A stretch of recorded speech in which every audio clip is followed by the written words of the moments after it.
Gusto nyo ba ng extra income? Mag-trade na kasama namin. Na may 95% win rate signal, mag-register na for free. Gamit ang link sa comment section. Shai Gilgeous-Alexander binasag ang record ni Jordan at Iverson sa unang dalawang laro sa finals. Mali ang ginawa ng Taiwan fans kay Cousins, pinagtulungan. At Podziemski matutupad ang wish ng off-season sa Warriors.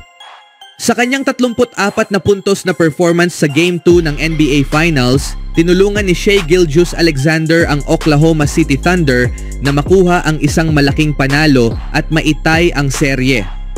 Matapos gulatin ng Indiana Pacers ang Thunder sa unang laban nila, kinailangan nilang bumawi upang manatiling buhay sa serye bago mag-road trip. Itinalaga si Aaron Nembhard na dumepensa kay Shai Gilgeous-Alexander, ngunit hindi siya naging epektibo sa pagbabantay dito. Sa unang dalawang laro ng NBA Finals, si Shai ay naging halos hindi mapigilan, gaya ng sinabi ni Gary Payton.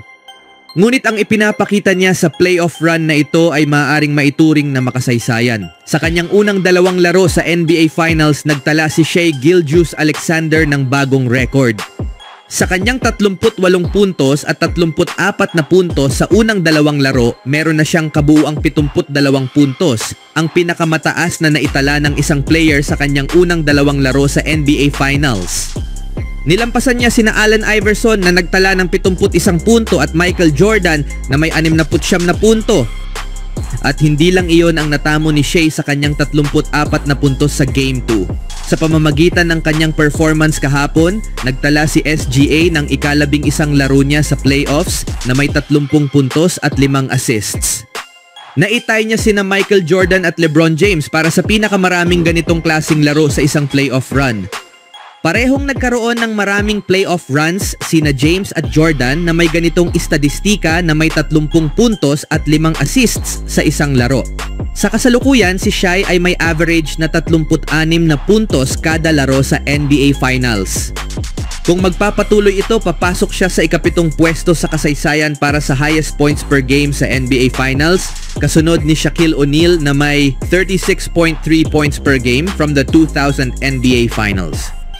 Ito ay magiging isang makasaysayang tagumpay para kay Shai na maaaring tuluyang patunayan ang kanyang career best season sa pamamagitan ng isang kampyonato at Finals MVP award. Layon ni SGA na maging unang player mula pa kay LeBron James na mananalo ng NBA MVP, Finals MVP at NBA Championship sa iisang season. Walang duda na kamangha-mangha ang ipinamalas ni Shai ngayong taon. Ngunit ang pagkapanalo ng singsing at Finals MVP ang magiging sukdulang gantimpala para sa isang kahangahangang season para sa kanya. Sa sumunod na balita naman, ang former center ng Warriors at Sacramento Kings na si DeMarcus Cousins ay hindi nagkaroon ng maraming kaibigan sa laban ng kanyang team sa Puerto Rico ngayong araw. Si DeMarcus na kasalukuyang naglalaro para sa Mets de Guaynabo sa Baloncesto Superior National League ng Puerto Rico ay napaalis sa laro matapos matalo ang kanilang team laban sa Vaqueros de Bayamon. Habang papalakad siya patungo sa tunnel, nagkaroon siya ng tensyong sagupaan sa mga fans ng kalabang team.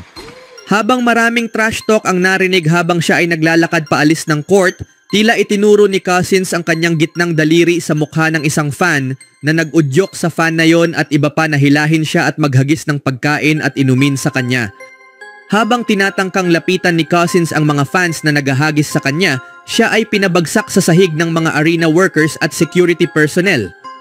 Sa isang naunang insidente na tila naging dahilan ng kanyang pagkakaalis sa laro, muntik nang magkainitan at magsuntukan si Cousins at isang courtside fan matapos ang isang maikling palitan ng salita.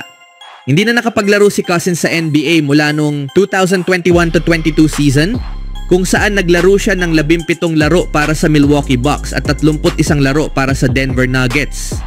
Siya ay pinili bilang number 5th overall in the 2010 NBA draft by the Kings at naglaro para sa Kings hanggang matrade siya sa New Orleans Pelicans. Ang 4 na beses na NBA All-Star ay naglaro rin para sa Warriors noong 2018-19 matapos siyang magkaroon ng Achilles injury noong nakaraang season. Naitala niya ang average na 8.3 points, 4.7 rebounds, and 2.3 assists sa 30 laro kasama ang Golden State kabilang na sa 2019 NBA Finals. Unang sumali si Cousins sa Mets de Guaynabo. 2 taon na ang nakalipas at pinangunahan ang team sa playoffs noong season na yon bago lumipat sa Taiwan Beer Leopards sa T1 League ng Taiwan. Bumalik siya ngayong season sa Mets de Guaynabo, ngunit hindi pa malinaw kung anong uri ng parusa ang maaaring kaharapin niya kaugnay ng insidente nitong araw.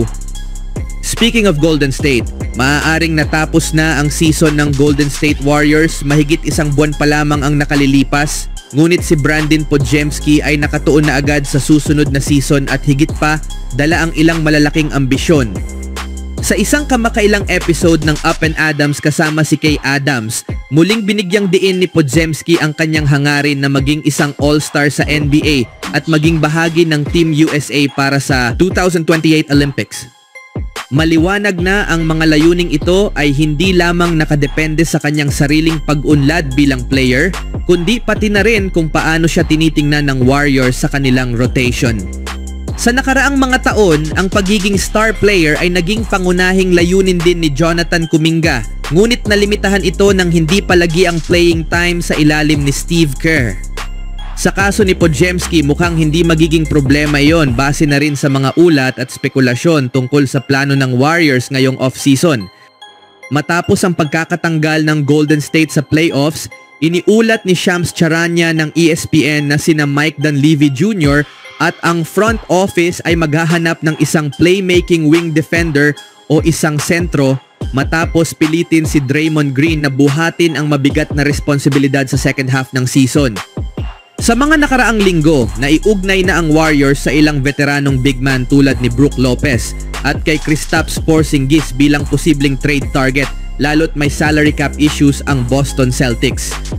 Kung ang focus ng Warriors ay mas nasa front court kaysa back court na nararapat lamang, nangangahulugan ito na komportable sila na bigyan ng mahalagang papel si Podziemski sa kanilang rotation at malamang ay bilang starter. Ang 22 taon na si Podziemski ay nagsimula sa lahat ng huling 36 na laro ng regular season at playoffs maliban sa isa, samantalang 10 laro lamang ang kanyang nasimulan bago iyon. Walang indikasyon na magbabago ang plano sa backcourt kahit na posible pa rin itong mangyari.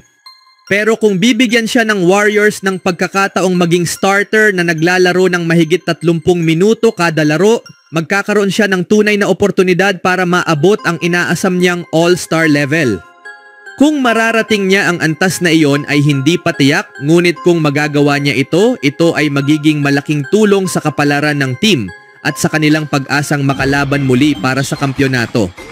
Matapos ang mabagal na simula sa kanyang ikalawang season, nagtapos si Podziemski ng malakas sa regular season. Nagtala ng average na 11.7 points, 5.1 rebounds, and 3.4 assists on 44.5% shooting from the floor and 37.2% from 3-point range.